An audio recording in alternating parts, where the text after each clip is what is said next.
साँझ करिब 6:30 बजेतिर माओवादीका सेनाहरूले चारैतर्फबाट खारा ब्यारेकमा आक्रमण सुरु गरे। यसपछि भने दुवै पक्षबीच घमासान युद्धको सुरुवात भयो। साँझ 10:30 बजेसम्म दुवै पक्षबीच घमासान युद्ध भइरहेको थियो। तर माओवादी तर्फका सेना त्यो बेलासम्म पनि ब्यारेकभित्र छिर्न सकेका थिएनन्। 2052 सालबाट सुरु भएको माओवादी जनयुद्ध 2061 सालसम्म आइपुग्दा एउटा उचाइमा पुगिसकेको थियो। 2052बाट सुरु भएको जनयुद्धमा माओवादी पार्टीले 2061 सम्म आइपुग्दा ठूलो आकार लिएको थियो भने उसको आफ्नै सरकार, सेना, न्याय प्रणाली र आफ्नै शासन समेत सञ्चालनमा आइसकेको थियो। माओवादीको दाबी अनुसार ग्रामीण क्षेत्रका करिब 80% भूभाग माओवादीको कब्जामा थिए, जहाँ उनीहरूकै जनसरकार नामको सरकार, जनमुक्ति सेना र न्याय प्रणाली बमोजिम शासन चल्ने गर्दथ्यो। तर 2061 सालको चैत्र महिनामा भएको एउटा युद्धले भने माओवादीको सम्पूर्ण अवस्था नै फेरिदियो। त्यो युद्ध थियो रुकुम खाराको युद्ध। यो युद्ध माओवादीका लागि कतिसम्म महत्त्वपूर्ण थियो भने अघिपछि भारत वा देशको अर्को कुनै कुनाबाट लडाईँ लड्न निर्देशन गर्ने प्रचण्डले समेत रोल्पाको घरती गाउँमा बसेर यो लडाईँलाई कमान्ड गरेका थिए। तर परिणाम उल्टो आइदियो। माओवादीले उक्त युद्धमा अपेक्षित सफलता हासिल गर्न सकेन र संसदवादी दलहरूसँग सहकार्य गर्ने गरी शान्तिपूर्ण राजनीतिमा आउन बाध्य हुनु पर्यो। पहिलो पटक आक्रमण गर्दा हार बेहोर्नु परेको तितो यथार्थ हुँदाहुँदै 2 वर्षपछि नै दोस्रो पटक खारामाथि आक्रमण गर्ने योजना प्रचण्डले किन बनाए? खाराको लडाईँलाई माओवादीले किन त्यति महत्त्व दिएको थियो? खाराको लडाईँमा माओवादी किन पराजित हुनु पर्यो? त्यो दिन खारा युद्धको सुरुवात र अन्त्य कसरी भयो? खारा युद्धपछि माओवादी कसरी शान्ति प्रक्रियामा आयो? लगायतका विषय आजको यस भिडियोमा हामी चर्चा गर्नेछौँ। खारा तत्कालीन अवस्थामा माओवादीको आधार इलाका मानिने रुकुममा पर्दछ। रुकुमको दक्षिण पश्चिममा पहाडको टुप्पोमा खारामा तत्कालीन शाही नेपाली सेनाको क्याम्प रहेको थियो र जुन आज पनि कायमै रहेको छ। तत्कालीन भौगोलिक अवस्था अनुसार यो जिल्ला रुकुमको सदरमुकाम मुसिकोटबाट करिब 16 किलोमिटरको हवाई दूरीमा रहेको थियो। खाराको पूर्वमा सिमरतु, पश्चिममा झुल्नेटा, उत्तरमा मुरु र दक्षिणमा दलसिंह पर्दछन्। वरिपरि पहाडले घेरिएको यो क्षेत्र झुल्नेटाबाट दक्षिणतर्फ रहेको थियो। खारा रुकुममा पर्ने भए तापनि यो सिमाना क्षेत्रमा भएकाले यो क्याम्पबाट नेपाली सेनाले रुकुम, सल्यान र रोल्पासम्म पनि माओवादीको निगरानी गर्दै आएको थियो।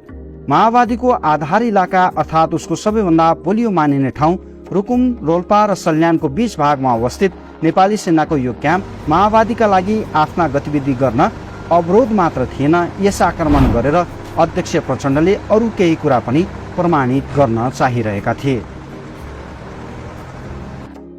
माओवादीले पहिलो पटक 2059 जेष्ठ 1 मा खारा स्थित सेनाको ब्यारेकमा आक्रमण गरेको थियो। तर पहिलो पटक पनि माओवादीले खारा युद्धमा ठूलो क्षति बेहोर्नु पर्यो।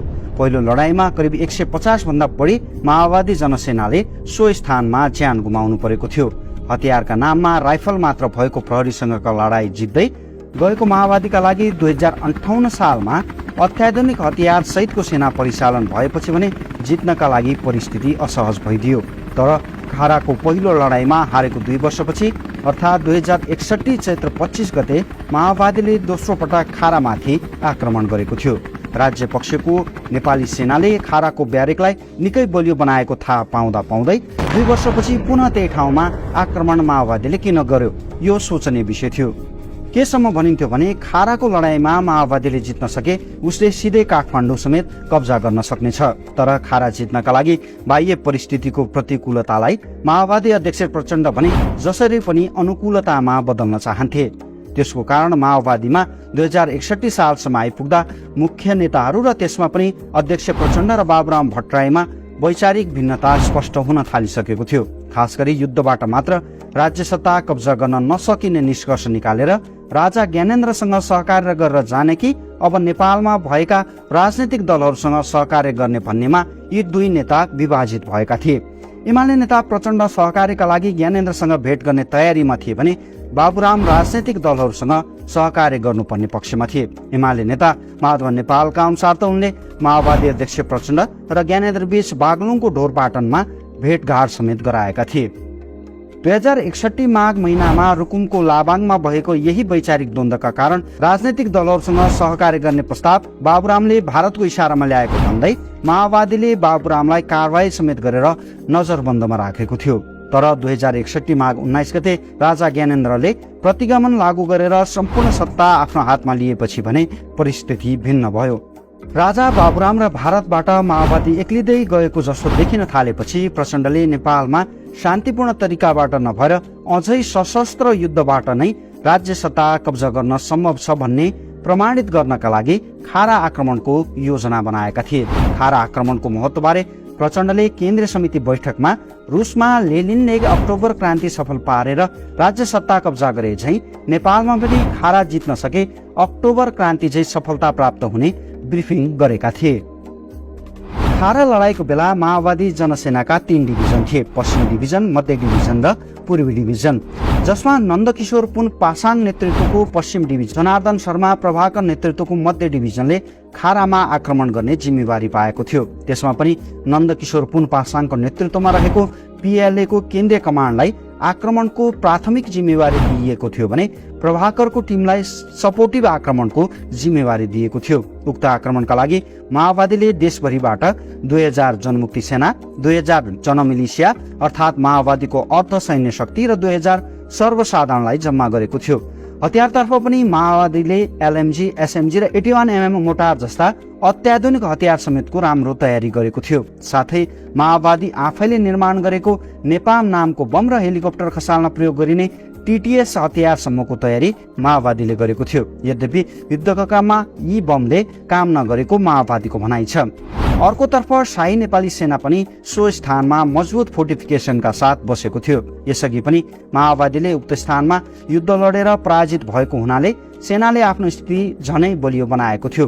250 को संख्यामा त्यहाँ नेपाली सेनाहरू थिए भने पछाडिबाट मार हान्ने गरी बङ्करहरूको निर्माण, अग्लो स्थानबाट मार हान्न सक्ने अवस्था जस्ता महत्त्वपूर्ण भौगोलिक पक्ष पनि सेनाको साथमा थिए। तत्कालीन माओवादी नेता रविन्द्र श्रेष्ठका अनुसार खाराको भूगोल आफैमा निकै चुनौतीपूर्ण थियो। उनका अनुसार यो क्याम्प पहाडको टुप्पोमा थियो र क्याम्पसम्म पुग्नै नसकिने गरी भिड थियो। नेपाली सेनाको तर्फबाट ढुङ्गा मात्र लडाए पनि तलबाट आक्रमण गर्न जानेहरू मारिने खालको सम्भावना थियो।